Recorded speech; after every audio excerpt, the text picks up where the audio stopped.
नमस्कार, search story news में आपका स्वागत है। मैं हूं संजना। आइए नजर डालते हैं आज की कुछ खास खबरों पर। एक और जहां समाज बेटियों को जहां जहमत मानता है, तो वहीं दूसरी ओर समाज के कुछ लोग इन्हें रहमत की उपाधि देकर सम्मान दिलाने का काम करते हैं। एक और जहां समाज बेटियों को जहां जहमत मानता है, वहीं दूसरी ओर समाज के कुछ लोग उन्हें रहमत की उपाधि देकर सम्मान दिलाने का काम करते हैं। आज बेटियां पैदा होने से पहले ही मार दी जाती हैं और इसके पीछे का उद्देश्य सिर्फ यही रहता है कि उनकी परवरिश और निकाह के लिए माँ बाप दहेज की राशि जुटा पाने में अपने आप को असमर्थ समझते हैं। इन विसंगतियों को दूर करने का जिम्मा उठाया है इस्लामी बढ़ते कदम ने, जिन्हें आज बिहार, झारखंड, उत्तर प्रदेश और हरियाणा से पहुंचे 14 वर वधुओं का सामूहिक निकाह करवाया और बेटियों की शादी निःशुल्क करवाकर समाज में एक कदम बढ़ाया है। कार्यक्रम में जिला पदाधिकारी कंवल तनुज एवं पुलिस कप्तान बाबू राम ने शिरकत कर सभी जोड़ों को अपनी शुभकामनाएं दी और नए जोड़ों को जीवन में आगे बढ़ने एवं तरक्की करने के टिप्स भी दिए। इस दौरान अधिकारी द्वय ने आयोजित कार्यक्रम को संबोधित करते हुए कहा कि आपका कर्म ही आपको खुदा या ईश्वर तक पहुंचाएगा और सामाजिक सेवाओं के साथ साथ गरीब तबके की कन्याओं का निकाह कराकर उनके घर बसाने से बड़ा कोई धर्म नहीं है। हम बेवजह मजहब के चक्कर में पड़कर अपनी नींदें हराम करते हैं। इस कार्यक्रम में शहर के जाने माने काजी ने सारे रस्मों रिवाजों को इस्लामिक तरीके से निकाह कराकर वर वधु को अपना आशीर्वाद दिया। इस्लाम धर्मावलंबियों की मजहबी संस्था इस्लामी बढ़ते कदम ने आज शहर के मदरसा इस्लामियों का प्रांगण में आर्थिक रूप कमजोर 14 वर वधुओं का बगैर दान दहेज के इज्जत तेमाई निकाह कराकर समाज के समक्ष एक अनुकरणीय मिसाल पेश की। बगैर दान दहेज में हुए इस सामूहिक निकाह में बारी बारी 14 नव दंपतियों को निकाहनामा पढ़ाने और उसे कबूल फरमाने में काजी की भूमिका मदरसा इस्लामिया के प्रिंसिपल मौलाना राशिद हसन कासमी द्वारा निभाई गई। इस मौके पर मुस्लिम समुदाय के साथ साथ शहर के कई नामचीन लोगों ने भी उपस्थित होकर नव दंपतियों को आशीर्वाद देने के साथ साथ उन्हें अपनी ओर से उपहारों से भी नवाजा। इससे संदेश यही है कि एक दूसरे का सहायता करनी है, एक दूसरे की मदद करनी है। जितनी सीमित शक्ति है, जितने सीमित संसाधन है, उससे जितना हो सके एक दूसरे के साथ मिल बांट के और हम लोगों को सौहार्द और प्रेम का वातावरण बनाना है। बहुत ही अच्छा कदम है और बड़ा अच्छा लगा है यहाँ पे आके आज। बिहार से सत्यजीत कुमार सिंह की ऐतिहासिक, पौराणिक एवं धार्मिक दृष्टिकोण से अति महत्वपूर्ण सूर्य तीर्थ स्थली देव में लगने वाले 4 दिवसीय छठ पूजा आज नहाया खाए के साथ शुरू हो गई। ऐतिहासिक, पौराणिक एवं धार्मिक दृष्टिकोण से अति महत्वपूर्ण सूर्य तीर्थ स्थली देव में लगने वाले 4 दिवसीय छठ पूजा आज नहाया खाए के साथ शुरू हो गया। जिला प्रशासन के अनुसार 8 से 10 लाख व्रती एवं श्रद्धालुओं की पहुंचने की संभावना है। छठ पूजा के मद्देनजर आज CRPF 153वीं बटालियन के जवानों ने आज छठ पर्व को देखते हुए सफाई अभियान चलाया। यह अभियान ऐतिहासिक सूर्य मंदिर से सूर्य कुंड तालाब तक लगभग 1 किलोमीटर चलाया गया। CRPF प्रत्येक वर्ष यहाँ लगने वाले कार्तिक छठ पूजा और चैती छठ पूजा में सफाई अभियान चलाती है। यहाँ तो हम अच्छा चलाते रहते हैं, लेकिन खास मौका है इसलिए हमने CRPF खास मौके से लगाया है।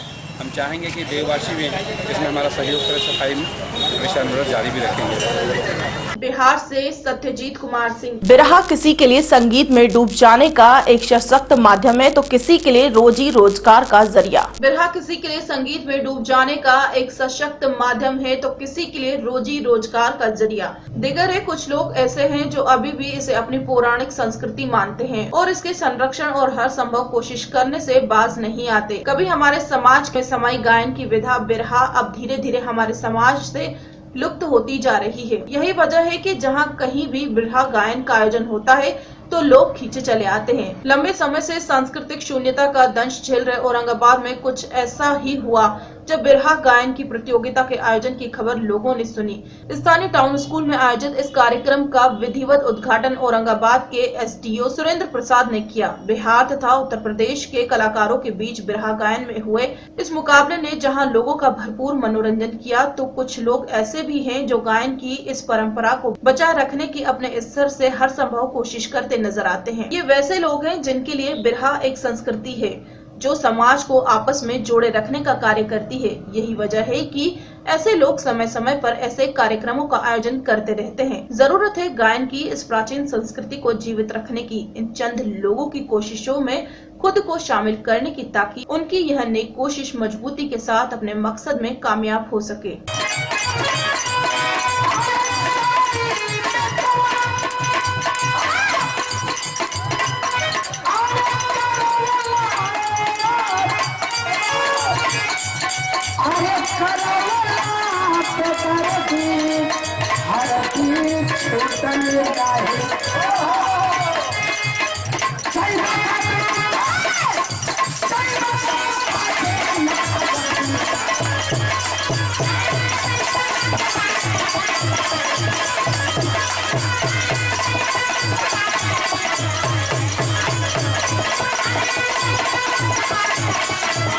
बिहार से सत्यजीत कुमार सिंह की।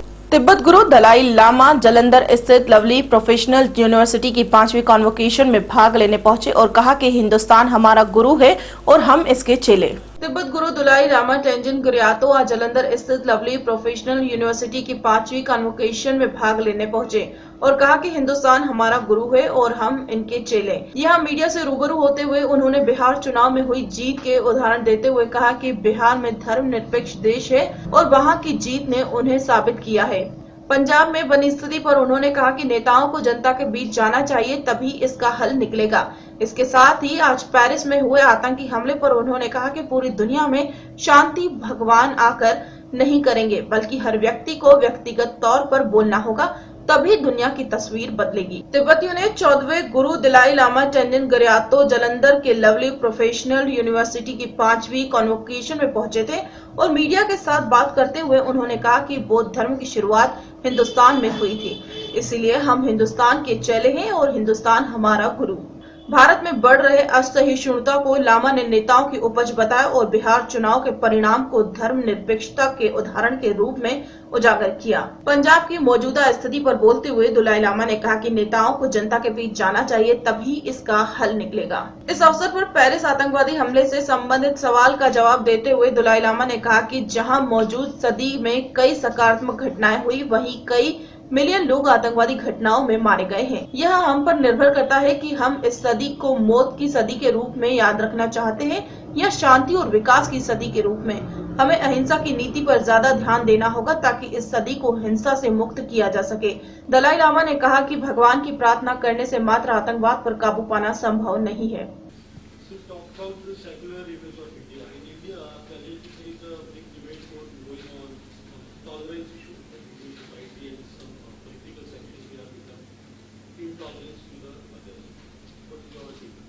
As I mentioned earlier, I think a few individual political interest or party politics, sometimes it happens. But that, I think, not the real picture of India, I feel.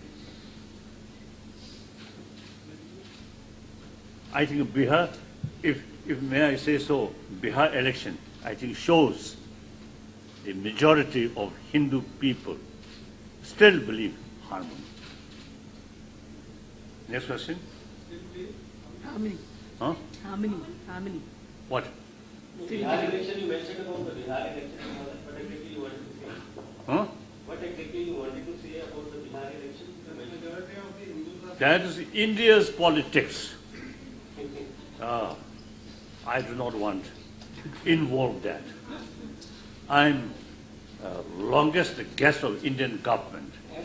So I never should touch India's politics.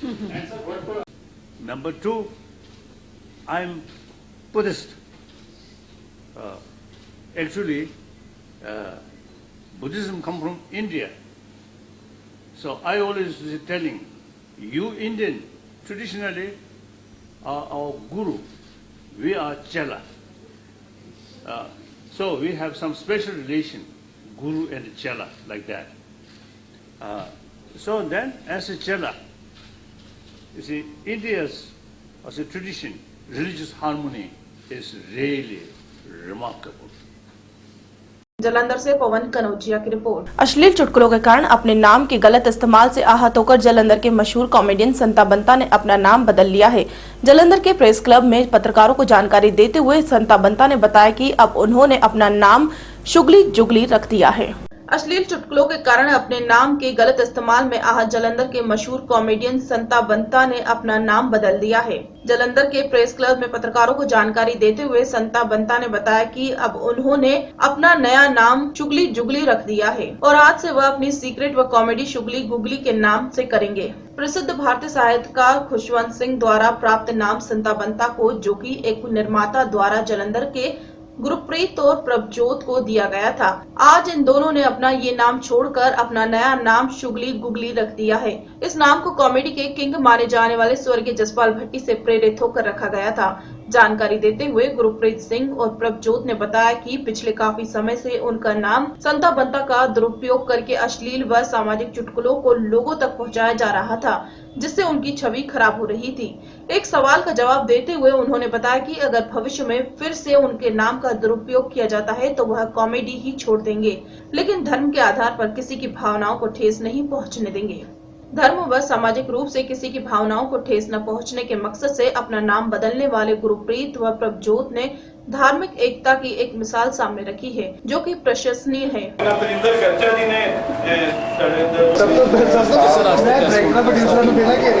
Main ਮੁੱਦਾ ਕੀ ਹੈ test ਸਾਡਾ ਅੱਜ ਦਾ ਮੁੱਦਾ ਜੀ, ਸਾਡਾ ਨਾਮ ਸੰਤਾ ਬੰਤਾ ਮੇਰੇ ਖਿਆਲ ਸਾਰੇ ਲੋਕ ਜਾਣਦੇ ਨੇ ਤੇ ਸਾਡਾ ਮੇਨ ਕੰਮ ਹੈ ਲੋਕਾਂ ਨੂੰ ਹਸਾਉਣਾ ਅਤੇ ਨਾਲ ਸਮਝਾਉਣਾ। ਪਰ ਕੁਝ ਸਾਲਾਂ ਤੋਂ 4-5 ਸਾਲਾਂ ਤੋਂ ਕੁਦਰਤੀ ਪਰਮਾਤਮਾ ਦੀ ਮਿਹਰ ਨਾਲ ਸਾਡਾ ਨਾਮ ਜ਼ਿਆਦਾ ਮਸ਼ਹੂਰ ਹੋ ਗਿਆ। ਜਦੋਂ ਕੋਈ ਨਾਮ ਜ਼ਿਆਦਾ ਮਸ਼ਹੂਰ ਹੁੰਦਾ ਉਸ ਨਾਮ ਨੂੰ ਗਲਤ ਇਸਤੇਮਾਲ ਕੀਤਾ ਜਾਂਦਾ, ਕਿਉਂਕਿ ਹਰ ਬੰਦਾ ਚਾਹੁੰਦਾ ਜਿਹੜਾ ਮੈਂ ਜੋਕ ਲਿਖਾਂ ਉਹ ਲੋਕੀ ਪੜ੍ਹਨ। ਸਾਡਾ ਨਾਮ ਯੂਜ਼ ਕਰਕੇ ਗੰਦੇ ਜੋਕ ਬਣਨੇ ਸ਼ੁਰੂ ਹੋ ਗਏ। ਸਾਡਾ ਨਾਮ ਯੂਜ਼ ਕਰਕੇ ਧਰਮ ਨੂੰ ਠੇਸ ਪਹੁੰਚਾਉਣ ਵਾਲੇ, ਸਾਡਾ ਸਿੱਖ ਸਰੂਪ ਦੇ ਕੇ ਸਾਡੇ ਧਰਮ ਨੂੰ ਠੇਸ ਪਹੁੰਚਾਉਣ ਵਾਲੇ ਲੋਕਾਂ ਨੇ ਜੋਕ ਲਿਖਣੇ ਸ਼ੁਰੂ ਕਰ ਦਿੱਤੇ। ਉਹ ਜੋਕ ਲਿਖਣ ਕਰਕੇ ਲੋਕੀ ਸਮਝਣ ਲੱਗ ਪਏ ਕਿ ਅਸੀਂ ਉਹ ਜੋਕ ਲਿਖਦੇ ਹਾਂ, ਕਿਉਂਕਿ ਜਦੋਂ ਕੋਈ ਸੰਤਾ ਬੰਤਾ ਨਾਮ ਲੈਂਦਾ ਤੇ ਉਹ ਸਾਡਾ ਹੀ ਚਿਹਰਾ ਸਾਹਮਣੇ ਆਉਂਦਾ। ਤੇ ਜਦੋਂ ਲੋਕਾਂ ਨੇ ਸਮਝਿਆ ਕਿ ਆਪਾਂ ਲਿਖਦੇ ਹਾਂ, ਸਾਨੂੰ ਕਈ ਲੋਕਾਂ ਨੇ ਫੋਨ ਵੀ ਕੀਤੇ ਕਿ ਜੇ ਤੁਸੀਂ ਕੱਲ ਜੋਕ ਲਿਖਿਆ ਫਲਾਣੀ ਅਖਬਾਰ ਦੇ ਵਿੱਚ ਠੀਕ ਨਹੀਂ ਹੈ, ਇਹਦੇ ਵਿੱਚ ਧਰਮ ਦੀ ਬੇਇੱਜ਼ਤੀ ਹੈ, ਇਹਦੇ ਵਿੱਚ ਤੁਸੀਂ ਗੰਦਾਪਨ ਦਿੱਤਾ, ਇਹ ਲੱਚਰ ਹੈ। ਤੇ ਫਿਰ ਸਾਨੂੰ ਬੜਾ ਦੁੱਖ ਹੁੰਦਾ ਸੀ ਕਿ ਲੋਕੀ ਜਦੋਂ ਕਿ ਸਮਝਦੇ ਹੀ ਹੈ ਕਿ ਸੰਤਾ ਬੰਦਾ ਆਪਾਂ ਸਾਰਿਆਂ ਨੂੰ ਸਮਝਾਉਣ ਦੀ ਕੋਸ਼ਿਸ਼ ਕੀਤੀ। ਪਿੱਛੇ ਜੀ ਵੀ ਪ੍ਰੈਸ ਕਾਨਫਰੰਸ ਬੁਲਾਈ ਹੈ, ਨਿਊਜ਼ ਦੇ ਵਿੱਚ ਆਇਆ, ਲੋਕਾਂ ਤੱਕ ਗੱਲ ਪਹੁੰਚੀ ਕਿ ਆਪਾਂ ਉਹ ਵਾਲੇ ਸੰਤਾ ਬੰਤਾ ਨਹੀਂ। ਪਰ ਇਹ ਘਰ ਘਰ ਜਾ ਕੇ ਹਰ ਬੰਦਾ ਟੀਵੀ ਨਹੀਂ ਸਿੱਖਦਾ, ਘਰ ਘਰ ਜਾ ਕੇ ਸਮਝਾਉਣਾ ਬਹੁਤ ਔਖਾ ਸਾਨੂੰ ਕਿ ਅਸੀਂ ਉਹ ਵਾਲੇ ਸੰਤਾ ਬੰਤਾ ਨਹੀਂ ਜਿਹਦਾ ਨਾਮ ਯੂਜ਼ ਕੀਤਾ ਜਾਂਦਾ। ਫਿਰ ਅਖੀਰ ਤੇ ਆਪਾਂ ਜਲੰਧਰ ਦੇ ਵਿੱਚ ਧਾਰਮਿਕ ਜਥੇਬੰਦੀਆਂ ਨਾਲ ਕੰਟੈਕਟ ਕੀਤਾ ਕਿ ਸਾਨੂੰ ਇੱਦਾਂ ਲੋਕੀ ਸਮਝਦੇ ਆ, ਤੇ ਉਹਨਾਂ ਨੇ ਸਾਨੂੰ ਬੜੀ ਸਾਫ਼ ਸੁਥਰੀ ਸਲਾਹ ਦਿੱਤੀ ਕਿ ਜੇ ਤੁਸੀਂ ਚਾਹੁੰਦੇ ਹੀ ਹੋ ਧਰਮ ਨੂੰ ਠੇਸ ਨਹੀਂ ਪਹੁੰਚਾਉਣੀ, ਜਾਂ ਤੁਸੀਂ ਚਾਹੁੰਦੇ ਹੋ ਕਿ ਤੁਸੀਂ ਲੱਚੇ ਚੁਟਕਲੇ ਨਹੀਂ ਲਿਖਦੇ, ਤੁਸੀਂ ਆਪਣਾ ਨਾਮ ਬਦਲ ਲਓ। ਤੇ ਫਿਰ ਆਪਾਂ ਸੋਚਿਆ ਕਿ ਬੜੀ ਮੁਸ਼ਕਿਲ ਨਾਲ ਨਾਮ ਬਣਾਇਆ, ਨਾਮ ਬਦਲ ਕੇ ਤੇ ਬਹੁਤ ਨੁਕਸਾਨ ਹੋਏਗਾ। ਤੇ ਫਿਰ ਉਹਨਾਂ ਨੇ ਕਿਹਾ ਜੇ ਤੁਸੀਂ ਚਾਹੁੰਦੇ ਹੋ ਸਿੱਖ ਧਰਮ ਨਾਲ ਜੁੜੇ ਹੋਏ ਆ, ਤੁਸੀਂ ਗੁਰਸਿੱਖ ਰਹਿ ਕੇ ਤੁਸੀਂ ਲੋਕਾਂ ਨੂੰ ਸਹਾਰੇ, ਜੇ ਤੁਸੀਂ ਚਾਹੁੰਦੇ ਹੋ ਸਿੱਖ ਧਰਮ ਨੂੰ ਇਸ ਦਾ ਨਾਂ ਕੋਈ ਠੇਸ ਪਹੁੰਚੇ ਤਾਂ ਤੁਸੀਂ ਨਾਮ ਕਦੋਂ ਪਰਮਾਤਮਾ ਤੁਹਾਡੇ ਆਪੇ ਮਿਹਰ ਕਰਕੇ ਨਾਮ ਕੋਈ ਹੋਰ ਰੱਖ ਲਓ। ਤੇ ਫਿਰ ਅਸੀਂ ਅੱਜ ਆਪਣਾ ਨਾਮ ਸ਼ੁਗਲੀ ਤੇ ਜੁਗਲੀ ਰੱਖਿਆ ਜੀ। ਭਵਿੱਖ ਦੇ ਵਿੱਚ ਸ਼ੁਗਲੀ ਜੁਗਲੀ ਤੇ ਵੀ ਇਹੋ ਜਿਹੇ ਕੋਈ ਬਣਦੇ ਨੇ ਜੋਕਸ ਫੇ ਕੀ ਤੁਹਾਡਾ ਕਦਮ ਰਹੇਗਾ? ਜੇ ਭਵਿੱਖ ਵਿੱਚ ਇੱਦਾਂ ਸ਼ੁਗਲੀ ਜੁਗਲੀ ਦੇ ਜੋਕ ਬਣਨਗੇ ਜਿਹੜੇ ਲੋਕਾਂ ਨੂੰ ਠੇਸ ਪਹੁੰਚਦੀ, ਉਹਨਾਂ ਨੂੰ ਸਾਰੀ ਗੱਲ ਸਮਝ ਲੱਗ ਜਾਏਗੀ ਕਿ ਇਹ ਲੋਕ ਗਲਤ ਇਸਤੇਮਾਲ ਕਰਦੇ ਨੇ ਨਾਮ ਨੂੰ। ਤੇ ਮੇਰਾ ਖਿਆਲ ਕੋਈ ਕਹੇਗਾ ਨਹੀਂ ਨਾਮ ਬਦਲੋ, ਜੇ ਫਿਰ ਬਦਲਣਾ ਪਏਗਾ ਫਿਰ ਬਦਲ ਲਾਂਗੇ, ਜੇ ਸਾਨੂੰ ਕੰਮ ਛੱਡਣਾ ਪਿਆ ਛੱਡ ਦਿਆਂਗੇ, ਆਪਾਂ ਕਿਸੇ ਨੂੰ ਠੇਸ ਨਹੀਂ ਪਹੁੰਚਾਉਣਾ ਚਾਹੁੰਦੇ। ਨਹੀਂ ਕੰਮ ਛੱਡਣਾ ਚਾਹੁੰਦੇ ਜੀ। ਜਿੱਦਾਂ ਕਿ ਸ਼ੁਗਲੀ ਜੀ ਨੇ ਦੱਸਿਆ ਕਿ ਆਪਾਂ ਕਾਫੀ ਦੇਰ ਤੋਂ ਦੇਖ ਰਹੇ ਹਾਂ ਕਿ ਪਿਛਲੇ ਕਈ ਸਾਲਾਂ ਤੋਂ ਕਿ ਸਾਡਾ ਜਿਹੜਾ ਨਾਮ ਹੈ ਥੋੜ੍ਹਾ ਜਿਹਾ ਮਿਸਯੂਜ਼ ਹੋ ਰਿਹਾ। ਅਲੱਗ-ਅਲੱਗ ਜਿਹੜੀਆਂ ਵੈਬਸਾਈਟਸ ਨੇ ਉਹਦੇ ਉੱਤੇ ਸੰਤਾ ਬੰਤਾ ਦੇ ਜੋਕਸ ਨੇ, ਕੁਛ ਉਹਨਾਂ ਨੂੰ ਆਪਸ ਵਿੱਚ ਆਪਣਾ ਗੰਦੇ ਜੋਕਸ ਨੇ ਜਿਹਦਾ ਸਾਡੇ ਨਾਲ ਕੋਈ ਲੈਣਾ ਦੇਣਾ ਨਹੀਂਗਾ। ਅਸੀਂ ਕਦੀ ਕੋਈ ਇੱਦਾਂ ਦਾ ਕੰਮ ਕੀਤਾ ਹੀ ਨਹੀਂਗਾ। ਪਰ ਫਿਰ ਉਹੀ ਗੱਲ ਕਿ ਜਿਹੜਾ ਪੜ੍ਹਦਾ ਉਹਨੂੰ ਲੱਗਦਾ ਕਿ ਇਹੀ ਨੇ। ਅਤੇ ਸਾਨੂੰ ਸਿੱਖ ਜਥੇਬੰਦੀਆਂ ਨੇ ਜਾਂ ਸਾਡੇ ਜਿਹੜੇ ਸ਼ੁਭ ਚਿੰਤਕ ਨੇ ਸਾਰਿਆਂ ਨੇ ਸਲਾਹ ਦਿੱਤੀ ਕਿ ਤੁਸੀਂ ਆਪਣਾ ਨਾਮ ਬਦਲ ਲਓ। ਅਤੇ ਅਸੀਂ ਅੱਜ ਦੀ ਡੇਟ ਦੇ ਵਿੱਚ ਅੱਜ ਤੋਂ ਅਸੀਂ ਸੰਤਾ ਬੰਤਾ ਦਾ ਨਾਮ ਛੱਡ ਦਿੱਤਾ ਅਤੇ ਹੁਣ ਅਸੀਂ ਆਪਣਾ ਨਾਮ ਸ਼ੁਗਲੀ ਜੁਗਲੀ ਰੱਖਿਆ। ਅਤੇ ਜਿਸ ਤਰ੍ਹਾਂ ਕਿ ਅਸੀਂ ਸਾਫ਼ ਸੁਥਰੀ ਕਮੇਡੀ ਕਰਦੇ ਸੀਗੇ, ਮੈਸੇਜ ਛੱਡਣ ਵਾਲੀ ਕਮੇਡੀ ਕਰਦੇ ਸੀ, ਆਉਣ ਵਾਲੇ ਟਾਈਮ 'ਤੇ ਵੀ ਉੱਦਾਂ ਦੀ ਹੀ ਕਮੇਡੀ ਕਰਦੇ। ਜੇਕਰ ਕਿਸੇ ਹੋਰ ਕਲਾਕਾਰ ਵੱਲੋਂ ਇਹ ਨਾਮ ਅਡੋਪਟ ਕਰ ਲਿੱਤਾ ਜਾਂਦਾ ਹੈ, ਕੀ ਕਦਮ ਰਹੇਗਾ ਤੁਹਾਡਾ? ਨਹੀਂ, ਸਾਡੇ ਜਿਹੜੇ ਕਲਾਕਾਰ ਨੇ, ਪੰਜਾਬੀ ਕਲਾਕਾਰ ਨੇ, ਇੱਕ ਦੂਜੇ ਦਾ ਜ਼ਰੂਰ ਧਿਆਨ ਰੱਖਦੇ ਨੇ। ਇਹਨਾਂ ਕੋਲ ਧਿਆਨ ਰੱਖਦੇ ਨੇ ਕਿ ਯਾਰ ਜੇ ਉਹਦਾ ਨਾਮ ਹੈ ਤਾਂ ਮੈਂ ਨਾਮ ਉਹ ਜ਼ਰੂਰ ਹੀ ਰੱਖਣਾ ਵਾ। ਇੱਦਾਂ ਦੀ ਗੱਲ ਨਹੀਂ ਹੈ ਕੋਈ। ਸਾਡਾ ਸੰਤਾ ਬੰਦਾ ਕਿੰਨੀ ਦੇਰ ਦਾ ਨਾਮ ਚੱਲਦਾ, ਕਦੀ ਕਿਸੇ ਨੇ ਅਡੋਪਟ ਨਹੀਂ ਕੀਤਾ। ਇੱਦਾਂ ਹੀ ਜੇ ਅਸੀਂ ਸਾਨੂੰ ਮੀਡੀਆ ਦਾ ਸਾਥ ਹੈ, ਜਦੋਂ ਮੀਡੀਆ 'ਚ ਆਏਗਾ ਕਿ ਉਹਨਾਂ ਨੇ ਆਪਣਾ ਨਾਮ ਰੱਖ ਲਿਆ, ਕੋਈ ਨਹੀਂ ਰੱਖੇਗਾ। ਠੇਸ ਤਾਂ ਹੋਈ ਹੋਣੀ ਦਿਲੋਂ ਨਾਮ ਚੇਂਜ ਕਰਨ? ਨਹੀਂ, ਅੱਜ ਖੁਸ਼ੀ ਮਿਲੀ ਹੈ ਜੀ, ਖੁਸ਼ੀ ਮਿਲੀ ਹੈ। ਜਿਹੜਾ ਮਨ ਤੇ ਬੋਝ ਸੀਗਾ ਬੋਝ ਲੱਥ ਗਿਆ। ਇਹ ਕਦਮ ਤੁਸੀਂ ਸੁਪਰੀਮ ਕੋਰਟ 'ਚ ਜਿਹੜੀ ਯਾਚਕਾ ਦਾਇਰ ਹੋਈ ਉਸ ਤੋਂ ਬਾਅਦ ਚੱਕਿਆ ਹੈ? ਹਾਂ, ਉਸ ਤੋਂ ਪਹਿਲਾਂ ਤੁਹਾਨੂੰ ਮਹਿਸੂਸ ਨਹੀਂ ਹੋਇਆ? ਪਹਿਲਾਂ ਮਹਿਸੂਸ ਹੁੰਦਾ ਸੀਗਾ, ਇਸ ਤੋਂ ਪਹਿਲਾਂ ਵੀ ਮਹਿਸੂਸ ਹੁੰਦਾ ਸੀਗਾ। ਅਸੀਂ ਕਾਫੀ ਲੋਕਾਂ ਨਾਲ ਸਲਾਹ ਕੀਤੀ, ਪਰ ਇੱਕ ਡਿਸੀਜ਼ਨ ਲੈਣਾ ਜਿਹੜਾ ਨਾ ਉਹ ਨਹੀਂ ਲੈ ਪਾ ਰਹੇ ਸੀਗੇ। ਯਾਰ ਕੀ ਕਰੀਏ, ਯਾਰ ਕਿੱਦਾਂ ਕਰੀਏ, ਆਪਾਂ ਕਿੱਦਾਂ ਨਾਮ ਚੇਂਜ ਹੋਏਗਾ। ਪਰ ਜਦੋਂ ਉਹਨਾਂ ਨੇ ਇੱਕ ਜਿਹੜਾ ਸਟੈਪ ਚੁੱਕਿਆ, ਸਾਨੂੰ ਵੀ ਬੜਾ ਅੱਛਾ ਲੱਗਿਆ ਕਿ ਇਹ ਹੋਣਾ ਚਾਹੀਦਾ, ਅਤੇ ਅਸੀਂ ਕਿਉਂ ਨਾ ਪਹਿਲ ਕਰੀਏ। ਅਸੀਂ ਛੱਡਾਂਗੇ ਤਾਂ ਹੀ ਲੋਕੀ ਛੱਡਣਗੇ ਨਾ। ਅਤੇ ਅਸੀਂ ਇੱਦਾਂ ਦਾ ਕਦੀ ਕੰਮ ਕੀਤਾ ਨਹੀਂਗਾ, ਅਤੇ ਸਾਡਾ ਨਾਮ ਖਰਾਬ ਹੋ ਰਿਹਾ, ਅਤੇ ਅਸੀਂ ਇਸੇ ਨਾਮ ਤੋਂ ਕੀ ਲੈਣਾ। जालंधर से पवन कनौजिया की रिपोर्ट। बीती शाम मोगा के जिला निहाल सिंह बाला में बाल दिवस को लेकर रॉयल कॉन्वेंट स्कूल में सुर संगीत प्रोग्राम का आयोजन किया गया। बीती शाम मोगा के जिला निहाल सिंह बाला में बाल दिवस को लेकर रॉयल कॉन्वेंट स्कूल में सुर संगीत प्रोग्राम का आयोजन किया गया।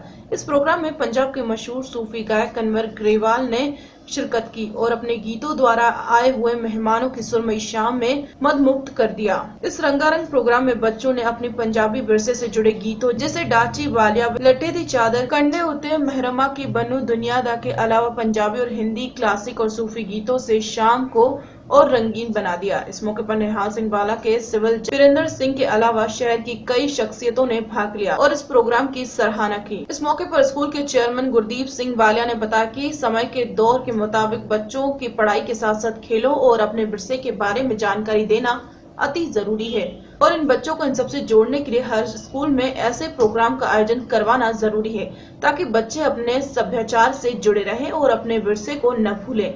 और उन्होंने कहा और उन्हें इस बात की खुशी है कि पंजाब भर में उनकी संस्था इन कामों में सबसे आगे है। इस मौके पर सूफी गायक कन्वर ग्रेवाल ने बताया कि वह इस स्कूल में बच्चों को मिलने और उनसे कुछ सीखने के लिए आए हैं क्योंकि बच्चों को बच्चा इसलिए कहा जाता है कि वह इस उम्र में सब चीजों से बचे होते हैं और जो बच्चा होता है उनसे सीखने को बहुत कुछ मिलता है। उन्होंने कहा कि साफ सुथरे गीतों की उम्र बहुत लंबी होती है। उन्होंने कहा कि इंसान को अपने विषय विकार छोड़कर अंदर और बाहर से उस परमात्मा के साथ जुड़ना जरूरी है। इस मौके पर स्कूल के बच्चों ने बताया कि उन्हें बहुत ही खुशी है उन्होंने इस प्रोग्राम में हिस्सा लिया। उन्होंने कहा कि इस तरह के प्रोग्राम में उन्हें पढ़ाई के साथ साथ खेलों और अपने विरसे के बारे में जानकारी मिलती है। इत्थे रॉयल कॉन्वेंट स्कूल दे विच जो असी सुर संगीत नाम दा एक प्रोग्राम करवा रहे हैं, ਇਹਦੇ ਵਿੱਚ ਸਾਰੇ ਬੱਚੇ ਹੈ ਜਿਹੜੇ ਉਹ ਸਿੰਗਰਸ ਨੇ ਤਿਆਰੀ ਕਰੀ ਹੈ। ਤਾਂ ਸਾਡਾ ਕੋਸ਼ਿਸ਼ ਹੈ ਕਿ ਹਰ ਬੱਚੇ ਦੇ ਅੰਦਰ ਆਪਣਾ ਇੱਕ ਸਕਿੱਲ, ਇੱਕ ਟੈਲੈਂਟ ਹੁੰਦਾ ਕਿ ਅਸੀਂ ਉਹਨੂੰ ਬਾਹਰ ਕੱਢ ਕੇ ਔਰ ਬੱਚੇ ਦੀ ਉਸ ਦਾ ਹੈਗਾ ਜਿਹੜਾ ਉਹਨੂੰ ਦਿਖਾਈਏ ਔਰ ਉਹਨੂੰ ਹੈਲਪ ਕਰੀਏ ਉਹਦੇ ਟੈਲੈਂਟ ਨੂੰ ਪਛਾਣਨ ਦੀ। ਤਾਂ ਉਹਦੇ ਵਾਸਤੇ ਅਸੀਂ ਇਹ ਮੁਕਾਬਲਾ ਕਰਾ ਰਹੇ ਹਾਂ। ਇਹਦੇ 'ਚ ਸੂਫੀ, ਬਾਲੀਵੁੱਡ ਸਟਾਈਲ, ਵੈਸਟਰਨ ਸਟਾਈਲ ਸਾਰੇ ਤਰ੍ਹਾਂ ਦੇ ਅਸੀਂ ਗਰੁੱਪ ਬਣਾਏ ਆ ਤੇ ਤਾਂ ਕਿ ਬੱਚੇ ਆਪਣੇ ਗਰੁੱਪ ਦੇ ਵਿੱਚ ਆਪਣੀ ਪ੍ਰਤਿਭਾ ਮੁਤਾਬਕ ਉਹਨੂੰ ਹੈਗਾ ਜਿਹੜਾ ਅੱਛੇ ਤਰੀਕੇ ਨਾਲ ਗਾ ਸਕਣ। ਤੇ ਇਹਦੇ ਨਾਲ ਅਸੀਂ ਹਰ ਤਰ੍ਹਾਂ ਦੇ ਫੀਲਡ ਦੇ ਵਿੱਚ ਸਪੋਰਟਸ ਦੇ ਵਿੱਚ ਵੀ ਬੱਚਿਆਂ ਨੇ ਨੈਸ਼ਨਲ ਲੈਵਲ ਤੇ ਕਾਫੀ ਬੱਚਿਆਂ ਨੇ ਪਾਰਟਿਸਿਪੇਟ ਕਰਿਆ ਤੇ ਅਕੈਡਮਿਕ 'ਚ ਵੀ ਸਾਡੇ ਬੱਚੇ ਆ ਜਿਹੜੇ ਹਰ ਸਾਲ ਜਿਹੜੇ ਹੈਗੇ ਮੈਡੀਕਲ ਔਰ ਇੰਜੀਨੀਅਰਿੰਗ ਲਾਈਨ 'ਚ ਕਾਫੀ ਬੱਚੇ ਸਿਲੈਕਟ ਹੁੰਦੇ ਆ। ਸੋ ਅਸੀਂ ਜਿਹੜਾ ਹੈਗਾ ਬੱਚਿਆਂ ਨੂੰ ਮਲਟੀ ਟੈਲੈਂਟਡ ਬਣਾਉਣ ਦੀ ਕੋਸ਼ਿਸ਼ ਕਰਦੇ ਹਾਂ ਕਿ ਉਹਨਾਂ ਦੀ ਪਰਸਨੈਲਿਟੀ ਦਾ ਕੋਈ ਵੀ ਪਾਰਟ ਜਿਹਨੂੰ ਅਸੀਂ ਡਿਵੈਲਪ ਕਰ ਸਕੀਏ ਤਾਂ ਅਸੀਂ ਉਹਨੂੰ ਡਿਵੈਲਪ ਕਰਨ ਦੀ ਕੋਸ਼ਿਸ਼ ਕਰਦੇ ਹਾਂ। ਇਹੀ ਇਹਦਾ ਮਕਸਦ ਹੈ ਵੀ ਇਹ ਜਿਹੜਾ ਪ੍ਰੋਗਰਾਮ ਅਸੀਂ ਕਰਵਾਇਆ ਵੀ ਇਹਦੇ 'ਚ ਵੀ ਅਸੀਂ ਇਹਨਾਂ ਦਾ ਸਕਿੱਲ ਹੈ ਜਿਹੜਾ ਇਹਨੂੰ ਡਿਵੈਲਪ ਕਰ ਸਕੀਏ। ਸਾਡੇ ਸਕੂਲ ਦੇ ਵਿੱਚ ਹਰ ਸਾਲ ਇਸੇ ਤਰ੍ਹਾਂ ਦੇ ਫੰਕਸ਼ਨ ਹੁੰਦੇ ਆ ਤੇ ਇਸ ਸਾਲ ਸਿੰਗਿੰਗ ਦਾ ਫੰਕਸ਼ਨ ਸੀ। ਮੈਂ ਪਾਰਟਿਸਿਪੇਟ ਕੀਤਾ ਸੀਗਾ ਐਂਕਰਿੰਗ ਦੇ ਵਿੱਚ। ਸਾਡੇ ਸਕੂਲ ਦੇ ਨੇ ਹਰ ਸਾਲ ਇਹ ਕਰਵਾਉਂਦੇ ਆ ਕਿ ਬੱਚਿਆਂ ਦਾ ਟੈਲੈਂਟ ਸਾਹਮਣੇ ਆਵੇ ਤੇ ਉਹ ਬੱਚਿਆਂ ਨੂੰ ਹਰ ਇੱਕ ਐਕਟੀਵਿਟੀ ਕਰਵਾਉਂਦੇ ਆ ਤੇ ਉਹ ਬੱਚਿਆਂ ਨੂੰ ਸਿਰਫ ਸਟੱਡੀ ਨਹੀਂ ਕਿ ਉਹ ਹਰ ਫੀਲਡ ਦੇ ਵਿੱਚ ਅੱਗੇ ਜਾਣ, ਉਹ ਬਸ ਇਹੀ ਚਾਹੁੰਦੇ ਤੇ ਇਸ ਲਈ ਹਰ ਸਾਲ ਇਹ ਫੰਕਸ਼ਨ ਕਰਵਾਉਂਦੇ ਆ। ਕਿਸ ਤਰ੍ਹਾਂ ਦਾ ਮਹਿਸੂਸ ਹੋਇਆ ਤੁਹਾਨੂੰ ਤੁਸੀਂ ਇਹ ਫੰਕਸ਼ਨ ਦੇ ਵਿੱਚ ਭਾਗ ਲੈ ਕੇ? ਮੈਨੂੰ ਬਹੁਤ ਵਧੀਆ ਮਹਿਸੂਸ ਹੋਇਆ ਤੇ ਮਾਣ ਵੀ ਮਹਿਸੂਸ ਹੋਇਆ ਕਿ ਮੈਂ ਇਸ ਕੰਪੀਟੀਸ਼ਨ 'ਚ ਭਾਗ ਲਿਆ ਤੇ ਮੈਂ ਬਹੁਤ ਖੁਸ਼ ਹਾਂ ਕਿ ਸਾਡੇ ਸਕੂਲ ਵਾਲਿਆਂ ਨੇ ਇੰਨਾ ਸੋਹਣਾ ਫੰਕਸ਼ਨ ਆਰਗੇਨਾਈਜ਼ ਕੀਤਾ ਹੈ। ਇਹਦੇ ਵਿੱਚ ਸਾਰੇ ਬੱਚਿਆਂ ਦੀ ਖੂਬਸੂਰਤੀ, ਗਾਉਣ ਦੀ ਖੂਬਸੂਰਤੀ ਬਾਹਰ ਨਿਖਰ ਕੇ ਆਈ ਹੈ ਅਤੇ ਮੈਂ ਚਾਹੁੰਦੀ ਹਾਂ ਕਿ ਆਪਣੇ ਪ੍ਰਿੰਸੀਪਲ ਅਤੇ ਮੇਰੇ ਸਕੂਲ ਦੇ ਸਟਾਫ ਨੂੰ ਬਹੁਤ ਸ਼ੁਕਰੀਆ ਕਰਨਾ ਚਾਹੁੰਦੀ ਹਾਂ ਅਤੇ ਮੈਂ ਚਾਹੁੰਦੀ ਹਾਂ ਕਿ ਹਰ ਸਾਲ ਇਹੋ ਜਿਹੇ ਹੋਰ ਫੰਕਸ਼ਨ ਹੁੰਦੇ ਰਹਿਣ। ਪੜ੍ਹਾਈ ਦੇ ਨਾਲ ਕਿੰਨੇ ਕੁ ਇਹ ਜ਼ਰੂਰੀ ਹੈ?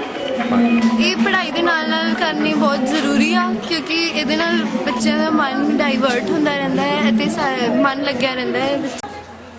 ਬਸ ਦੋਸਤਾਂ ਸਾਂਝ ਆ ਰੂਹਾਂ ਦੀ, ਹੋਰ ਕੁਛ ਨਹੀਂ ਹੈ। ਬੱਚਿਆਂ ਦੇ ਪਿਆਰ ਲਈ, ਉਹਨਾਂ ਦੇ ਸਤਿਕਾਰ ਲਈ ਆਏ ਤੇ ਬੱਚਿਆਂ 'ਚ ਰਹਿਣ ਨੂੰ ਦਿਲ ਤਾਂ ਕਰਦਾ ਹੁੰਦਾ ਕਿਉਂਕਿ ਬੱਚੇ ਇਹਨਾਂ ਨੂੰ ਤਾਂ ਕਿਹਾ ਜਾਂਦਾ ਹੈ ਕਿਉਂਕਿ ਇਹ ਬਚੇ ਹੋਏ ਆ ਔਰ ਜਿਹੜਾ ਬਚਿਆ ਹੋਇਆ ਉਹੀ ਬੱਚਾ ਹੈ, ਉਹ ਕੋਈ ਫਕੀਰ ਵੀ ਹੋ ਸਕਦਾ। ਸੋ ਇਸ ਕਰਕੇ ਇੱਕ ਚੰਗੀ ਵਾਈਬ੍ਰੇਸ਼ਨ ਲੈਣ ਵਾਸਤੇ ਆਏ। ਹੋਰ ਇੱਥੇ ਇਸ ਤਰ੍ਹਾਂ ਦਾ ਕੋਈ ਮਕਸਦ ਨਹੀਂ ਹੈ ਮੇਰਾ ਤੇ ਬੈਠ ਕੇ ਇਹਨਾਂ ਨੂੰ ਦੇਖੂੰਗਾ, ਇਹਨਾਂ ਦੇ ਗੀਤ ਸੁਣੂੰਗਾ ਤਾਂ ਚੰਗਾ ਨਹੀਂ ਬਾਬਾ ਮੈਂ ਕੁਛ ਨਹੀਂ ਦੇ ਸਕਦਾ। ਇਹਨਾਂ ਤੋਂ ਲੈ ਕੇ ਜਾਊਂਗਾ ਕੁਛ ਨਾ ਕੁਛ ਅਛਾਈ ਲੈ ਕੇ ਜਾਊਂਗਾ ਇਹਨਾਂ ਤੋਂ, ਇੱਕ ਅੱਛੀ ਵਾਈਬ੍ਰੇਸ਼ਨ ਮੈਂ ਪਹਿਲਾਂ ਬੋਲ ਕੇ ਟੈਕ ਲੈ ਕੇ ਜਾਊਂਗਾ ਤੇ ਬਾਕੀ ਬੱਚੇ ਭਰਾਵਾ ਮੈਂ ਆਪਦਾ ਕਰਮ ਕਰਨਾ ਹੈ ਤੇ ਜੇ ਕੋਈ ਮਾੜਾ ਗੀਤ ਗਾ ਰਿਹਾ ਉਹਦਾ ਆਪਣਾ ਕਰਮ ਹੈ ਤਾਂ ਮੈਂ ਉਹਨੂੰ ਠੀਕ ਨਹੀਂ ਕਰ ਸਕਦਾ ਪਰ ਮੈਂ ਆਪ ਠੀਕ ਰਹਿ ਸਕਦਾ ਕਿਉਂਕਿ ਮੇਰੇ ਕੋਲੇ ਮਾਲਕ ਨੇ ਮੱਤ ਦਿੱਤੀ ਹੋਈ ਹੈ जो मैं गुरु दे मन के परो लूँगा तो मेरे ख्याल से वो मत सोने तो स्वाद आएगी। बस बाबा पता ही है सानू सारिਆਂ ਨੂੰ, बस दुनिया स्वाद लेंदी है साडा, इस करके सानू सारिਆਂ ਨੂੰ पता है कि साडे फर्ज की है, साडा की मकसद है जिंदगी का। तीन टेशन सुनदा मैं मेरी बेबे तो कि कित्थों आया बंदा, की करना आया तो फिर जाना कित्थे। बस तीन टेशन ही पता करने, बाकी बाणी शुरू तो ही अमर है और अमर ही रहनी है हाथ तो लेके। सब सही है बाबा, सब लोगों को की अपील कर? बस बाबा बंदे हैं और बंदे ये ना कहना पाओ कि बंदा बन जा, बस यही अपील है। बंदे हैं, असीं बंदे ही बन के रहिए, अपने फर्जां नूं याद रखिए और एक सोहना ईमानदारी भरिया जीवन असीं व्यतीत करिए। मोगा से विपिन ओकारा की रिपोर्ट। हरियाणा विद्यालय शिक्षा बोर्ड द्वारा संचालित की गई लेवल 3 यानी प्रवक्ता पद की पात्रता परीक्षा को रद्द कर दिया गया है। हरियाणा विद्यालय शिक्षा बोर्ड द्वारा संचालित की गई लेवल 3 यानी प्रवक्ता पद की पात्रता परीक्षा को रद्द कर दिया गया है। परीक्षा रद्द किए जाने की वजह से जिंद में प्रश्न पत्र का लीक होना बताया जा रहा है। वहां से 2 महिलाओं सहित 5 को पुलिस द्वारा हिरासत में लिया गया है। हरियाणा विद्यालय अध्यापक पात्रता परीक्षा जो कि जिसके लेवल 3 की परीक्षा आज शनिवार को दोपहर के बाद आयोजित की गई थी, इसके बारे में सूचना मिली है कि जींद से यह प्रश्न पत्र लीक हो गया है और उस संबंध में जो प्रथम दृष्टया हमारे पास कागजात प्राप्त हुए हैं उससे ये सूचना सही प्रतीत होती है। तो ये देख लिया गया है कि जो कागजात मिले हैं उससे लगता है कि प्रश्न पत्र कहीं ना कहीं परीक्षा से पहले लीक हो गया है। तो उसका तुरंत संज्ञान लेते हुए तथा परीक्षा की प्रेस्टीज और सैंक्टिटी को ध्यान में रखते हुए आज का शनिवार 14 नवंबर का जो दोपहर बाद का प्रश्न पत्र है लेवल 3 का, वो रद्द कर दिया गया है। लेकिन कल के जो पेपर हैं यानी 15 नवंबर के जो पेपर्स हैं लेवल 1 और 2 के, वो यथावत आयोजित किए जाएंगे। उन पेपरों में इस तरह की पुनरावृत्ति ना हो, बोर्ड के अतिरिक्त प्रयास करेगा। जो पेपर्स के डिस्ट्रीब्यूशन की प्रक्रिया है उस पर नज़र रखी जाएगी और ताकि इस तरह का लैप्स दोबारा ना हो। साथ ही जो आज जो घटना हुई है लीक की, उसके बारे में भी अभी जांच जारी है, तो संभव है कि कल तक भी हम इसमें किसी न किसी नतीजे पर पहुंच जाएंगे। सर, किन्हीं लोगों को, जहां तक आपको जानकारी, क्योंकि बोर्ड मुख्यालय पर आप हैं, किन्हीं लोगों को इस मामले में हिरासत में भी लिया गया? जो जानकारी मिली 3 लोगों को हिरासत में लिया। हाँ, इस संबंध में अभी कोई कंफर्म जानकारी मेरे पास उपलब्ध नहीं है, परंतु हाँ ये मुझे ज्ञात है कि कुछ लोग, ये 2 या 3 लोगों को जींद पुलिस ने अभी हिरासत में लिया हुआ है, जिस संबंध में पूछताछ जारी है। सर, एक अहम बात, क्या परीक्षा से पहले जो प्रश्न पत्र लीक होने की जानकारी मिली थी या बीच में, परीक्षा के बीच में? बोर्ड में ये जानकारी परीक्षा के दौरान ही प्राप्त हुई है, उससे पहले बोर्ड में इस प्रकार की जानकारी प्राप्त नहीं हुई थी। आपको नहीं लगता अतिरिक्त भार पड़ेगा कहीं भी? इतनी साथ चौबंद व्यवस्थाएं की गई थी तो कहीं ना कहीं चूक हुई है। वित्तीय भार रहेगा, यह जाहिर सी बात है, लेकिन परीक्षा की सैंक्टिटी जो है वो सबसे ऊपर की बात है। उसके लिए जो भी वित्तीय भार है वो वहन किया जाएगा। परीक्षा की तिथि कब तक संभावित मानी जाए? वो जल्द से जल्द उसकी घोषणा की। भिवानी से राजेश बिष्ट की। मुख्यमंत्री मनोहर लाल खट्टर के बयान के विपरीत कुरुक्षेत्र से भाजपा सांसद राजकुमार सैनी ने जातिगत आरक्षण को सबसे ज्यादा जरूरी बताया है। मुख्यमंत्री मनोहर लाल खट्टर के बयान के विपरीत कुरुक्षेत्र से भाजपा सांसद राजकुमार सैनी ने जातिगत आरक्षण को सबसे ज्यादा जरूरी बताया है। उन्होंने कहा कि अगर जातिगत आरक्षण हटा तो फिर वाल्मीकि हरिजन दोबारा एमएलए नहीं बन पाएंगे। रोहतक में उन्होंने पिछड़ा वर्ग के कार्यकर्ता सम्मेलन में जाटों के खिलाफ अपने गुस्से का इजहार किया। मुख्यमंत्री ने 2 दिन पहले जातिगत आरक्षण को समाज में टूटने की वजह बताया था। उन्होंने कहा कि जाट हमारे नाम जमीन कर दे, हम आरक्षण नहीं लेंगे। वहीं राजकुमार सैनी ने कहा कि पार्टी की ओर से भी उन्हें दबाव सहना पड़ा है। भाजपा सांसद ने एक बार फिर अपनी जान को खतरा बताया। वहीं पूर्व विधायक रोशन लाल आर्य ने भी सम्मेलन में जाटों के खिलाफ हुंकार भरी। उन्होंने कहा कि जाटों को चीफ मिनिस्टर शब्द की स्पेलिंग ही भुलवा देंगे। उन्होंने पिछड़े वर्ग के लोगों से अपील की कि जाटों को आगामी पंचायत चुनाव में पंच सरपंच नहीं बनने देगा, उन्हें ठिकाने लगा देना। ओबीसी की बात लेकर के आपके बीच में आया, लेकिन इस मंच से जब 35 बिरादरी का आश्वास, 35 बिरादरी का समर्थन जब मेरे सामने आता है तो मैं सिर्फ और सिर्फ वही बात कहता हूं। कई बार लोग मुझे टोकते हैं कि आप 27% आरक्षण की बात करो। मैंने कहा भाई हमारा छोड़ करके किसी का खा ले। भाई क्यों खा ले किसी का? वो क्या किसी मां के बेटे नहीं है? उनका किस तरह खा ले? अपना अपना खा ले, जो तेरे को तेरा मिलता है, जो तेरा हिस्सा है उतना खा ले। दूसरे के हक का तुम क्या लगता है?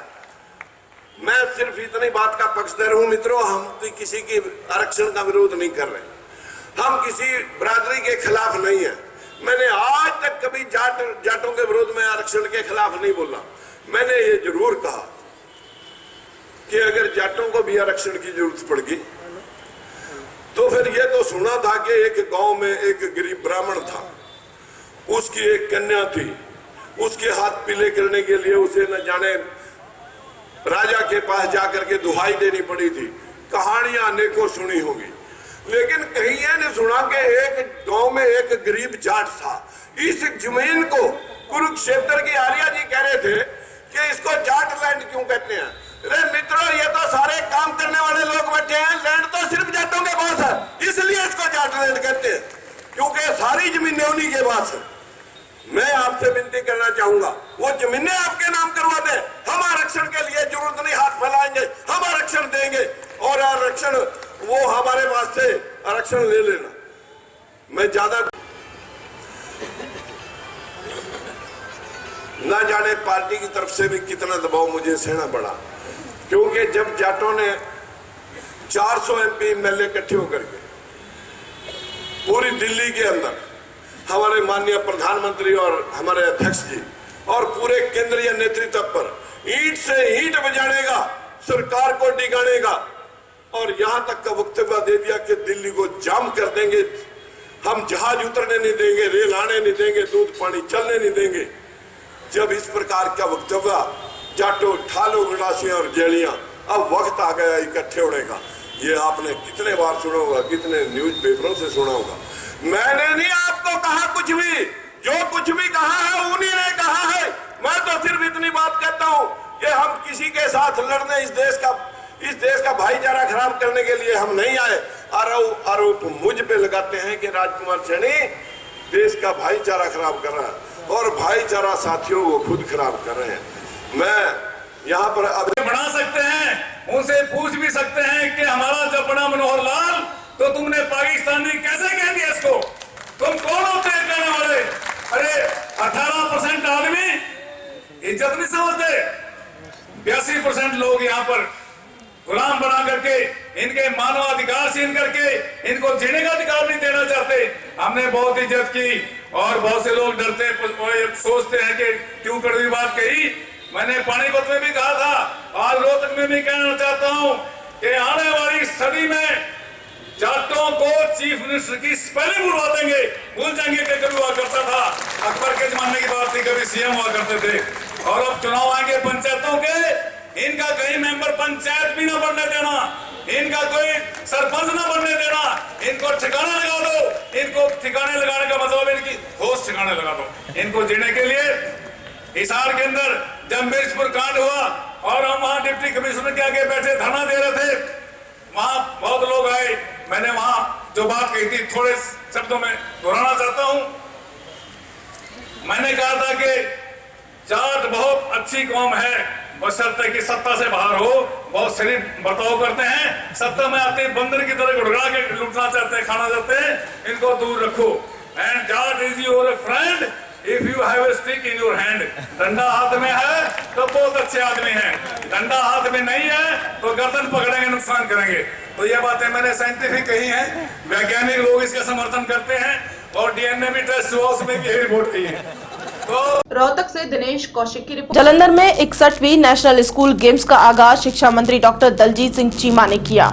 नेशनल स्कूल गेम्स में पूरे देश भर में जालंधर में 29 टीमें और 1203 खिलाड़ी खेलों में भाग ले रहे हैं। जालंधर में नेशनल स्कूल स्पोर्ट के समागम दौरान शिक्षा मंत्री डॉक्टर दलजीत सिंह चीमा मुख्य अतिथि के तौर पर पहुंचे। इस दौरान उन्होंने झंडा फहरा और खेलों का शुभारंभ किया और परेड में सलामी ली। पत्रकारों से बातचीत के दौरान कहा कि 61वीं नेशनल स्कूल गेम्स का जालंधर में आगाज हुआ है, जिसमें हॉकी, कबड्डी और गतका के मुकाबले करवाए जाएंगे। उन्होंने कहा कि पिछली बार भी गेम्स के दौरान पंजाब जहां अच्छा स्थान हासिल किया था, वहीं बेस्ट होस्ट का अवार्ड भी मिला था। पंजाब में बच्चों को स्कूलों से ही खेलों के प्रति आकर्षित किया जा रहा है और इन गेम्स द्वारा वह अपनी प्रतिभा को बेहतर निखार सकेंगे। पंजाब में हुए सरबत खालसा पर बोलते हुए उन्होंने कहा कि कांग्रेस द्वारा रिकॉर्डिंग का जो इल्जाम सरकार पर लगाया जा रहा है वह गलत है, जिसके लिए वह हमेशा डिबेट के लिए तैयार हैं।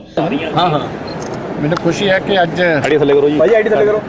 61ਵੀਆਂ ਨੈਸ਼ਨਲ ਸਕੂਲ ਗੇਮ ਜਿਹੜੀਆਂ ਉਹ ਜਲੰਧਰ ਦੇ ਵਿੱਚ ਸ਼ੁਰੂ ਹੋ ਗਈਆਂ, ਜਿਹਦੇ ਵਿੱਚ ਹਾਕੀ, ਕਬੱਡੀ, ਸਰਕਲ ਸਟਾਈਲ ਤੇ ਗੱਤਕਾ ਦੇ ਮੈਚ ਜਿਹੜੇ ਆ ਉਹ ਇੱਥੇ ਜਲੰਧਰ ਦੇ ਨੈਸ਼ਨਲ ਸਟੇਡੀਅਮ ਦੇ ਵਿੱਚ ਔਰ 29 ਜਿਹੜੇ ਆ ਵੱਖ-ਵੱਖ ਸਟੇਟਾਂ ਤੋਂ ਟੀਮਾਂ ਇਹਦੇ ਵਿੱਚ ਪਾਰਟਿਸਿਪੇਸ਼ਨ ਕਰ ਰਹੀਆਂ ਔਰ ਵੱਡੀ ਗਿਣਤੀ ਦੇ ਵਿੱਚ 1203 ਜਿਹੜੇ ਸਟੂਡੈਂਟਸ ਆ ਉਹ ਸਾਰੇ ਦੇਸ਼ ਦੇ ਵਿੱਚੋਂ ਪਾਰਟਿਸਿਪੇਟ ਕਰ ਰਹੇ। ਪਿਛਲੀ ਵਾਰੀ ਵੀ ਨੈਸ਼ਨਲ ਗੇਮ ਦੇ ਵਿੱਚ ਪੰਜਾਬ ਨੇ ਓਵਰਆਲ ਇੰਡੀਆ ਦੇ ਵਿੱਚੋਂ 3rd ਪੋਜੀਸ਼ਨ ਹਾਸਲ ਕੀਤੀ ਸੀ ਔਰ ਗੇਮਸ ਆਰਗੇਨਾਈਜ਼ ਕਰਨ ਵਾਸਤੇ ਸਾਨੂੰ ਬੈਸਟ ਹੋਸਟ ਸਟੇਟ ਦਾ ਅਵਾਰਡ ਜਿਹੜਾ ਪਿਛਲੀ ਵਾਰੀ ਮਿਲਿਆ ਸੀ। ਪਰ ਇਸ ਵਾਰੀ ਸਾਡੀ ਕੋਸ਼ਿਸ਼ ਹੈ ਕਿ ਉਸ ਤੋਂ ਵੀ ਬੈਟਰ ਪਰਫਾਰਮੈਂਸ ਹੋਵੇ। ਇਸ ਤਰੀਕੇ ਦੇ ਨਾਲ ਬੱਚੇ ਜਦੋਂ ਸਾਰੇ ਦੇਸ਼ ਦੇ ਵਿੱਚੋਂ ਆ ਕੇ ਇਕੱਠੇ ਆਪਸ ਦੇ ਵਿੱਚ ਖੇਡਦੇ ਆ ਤਾਂ ਬੱਚਿਆਂ ਦਾ ਐਕਸਪੋਜ਼ਰ ਵੀ ਵੱਧਦਾ ਹੈ, ਬੱਚਿਆਂ ਦਾ ਕੌਨਫੀਡੈਂਸ ਵੀ ਵੱਧਦਾ ਔਰ ਵੈਸੇ ਵੀ ਅਸੀਂ ਜਿਹੜਾ ਸਪੋਰਟਸ ਨੂੰ ਪੰਜਾਬ ਦੇ ਵਿੱਚ ਸਕੂਲਾਂ ਦੇ ਵਿੱਚ ਐਨਕਰੇਜ ਕਰਨ ਵਾਸਤੇ ਪਹਿਲਾਂ ਸੈਪਰੇਟ ਪੀਰੀਅਡ ਨਹੀਂ ਹੁੰਦਾ ਸੀ। ਪੀਰੀਅਡ ਜਿਹੜਾ ਪ੍ਰਾਇਮਰੀ ਤੋਂ ਲੈ ਕੇ ਅਸੀਂ ਵੱਖਰਾ ਸਪੋਰਟ ਦਾ ਸ਼ੁਰੂ ਕੀਤਾ ਔਰ ਗੇਮਸ ਦੇ ਵਿੱਚ ਮੈਕਸਿਮਮ ਪਾਰਟਿਸਿਪੇਸ਼ਨ ਕਰਾਉਣ ਵਾਲੇ ਹਰ ਸਕੂਲ ਨੂੰ ਕੰਪਲਸਰੀ ਕੀਤਾ ਕਿ ਜਿੱਥੇ ਵੀ ਪੀਟੀ ਦੀ ਪੋਸਟ ਹੈ ਉੱਥੋਂ ਟੀਮ ਜਿਹੜੀ ਹੈ ਜਾਣੀ, ਕਿਉਂਕਿ ਜਿੰਨੀ ਅਕੈਡਮਿਕਸ ਇੰਪੋਰਟੈਂਟ ਹੈ ਉਨਾ ਹੀ ਨਾਲ ਜਿਹੜੀ ਹੈ ਖੇਡਾਂ ਇੰਪੋਰਟੈਂਟ। ਇਹਦੇ ਨਾਲ ਬੱਚੇ ਦਾ ਕੌਨਫੀਡੈਂਸ, ਬੱਚੇ ਦੀ ਪਰਸਨੈਲਿਟੀ, ਬੱਚੇ ਦੀ ਓਵਰਆਲ ਡਿਵੈਲਪਮੈਂਟ ਉਹਦਾ ਬਹੁਤ ਵੱਡਾ ਅਸਰ ਹੁੰਦਾ। ਸੋ ਮੈਂ ਆਸ ਕਰਦਾ ਕਿ ਅੱਜ ਵਾਲੀਆਂ ਜਿਹੜੀਆਂ ਗੇਮਾਂ ਇਹ ਸਾਡੇ ਪੰਜਾਬ ਦੇ ਬੱਚਿਆਂ ਵਾਸਤੇ ਬੜੀ ਅੱਛੀ ਮੋਟੀਵੇਸ਼ਨ ਜਿਹੜੀ ਹੈ ਸਭ। ਇੱਕ ਸਰ ਜਿਹੜਾ ਸਰਬਤ ਖਾਲਸਾ ਉਹ ਪੰਥਕ ਜਥੇਬੰਦੀਆਂ ਵੱਲੋਂ ਬੁਲਾਇਆ ਗਿਆ ਸੀ, ਉਹ 'ਚ ਕੁਝ ਕਾਂਗਰਸੀ ਨੇਤਾਵਾਂ ਦੇ ਕੁਝ ਫੋਨ ਟੇਪ ਦੀ ਗੱਲ ਸਾਹਮਣੇ ਆਉਂਦੀ ਹੈ। ਸਰ ਕਿਹਦੇ ਆਰਡਰ ਉੱਤੇ ਫੋਨ ਟੇਪ ਕੀਤੇ ਜਾ ਰਹੇ ਹੋ, ਕੀ ਆਧਾਰ ਹੈ? ਦੇਖੋ ਅੱਜ ਕੱਲ੍ਹ ਇਹ ਤਾਂ ਜਿਹੜੀ ਹੈ ਬਾਅਦ 'ਚ ਜਾਂਚ ਕਰਕੇ ਪਤਾ ਲੱਗ ਸਕਦਾ ਕਿਹਨੇ ਕੀਤੇ, ਪਰ ਅੱਜ ਕੱਲ੍ਹ ਇੰਨਾ ਕਾਮਨ ਹੋ ਗਿਆ ਕੋਈ ਵੀ ਕਿਸੇ ਨਾਲ ਗੱਲ ਕਰਦਾ ਸਾਰਿਆਂ ਨੇ ਲੋਕਾਂ ਨੇ ਸਾਫਟਵੇਅਰ ਹੀ ਵਿੱਚ ਲਾਏ ਹੋਏ ਆ ਕਿ ਆਪਣੇ ਆਪ ਹੀ ਟੇਪੇ। ਮੀਡੀਆ ਦੇ ਵਿੱਚ ਵੀ ਜੇ ਕਿਸੇ ਨਾਲ ਗੱਲ ਕਰਦੇ ਆ ਤੇ ਅਗਲਾ ਕਹਿੰਦਾ ਜੀ ਤੁਹਾਡੀ ਗੱਲਬਾਤ ਮੇਰੇ ਕੋਲ ਰਿਕਾਰਡ ਹੈ।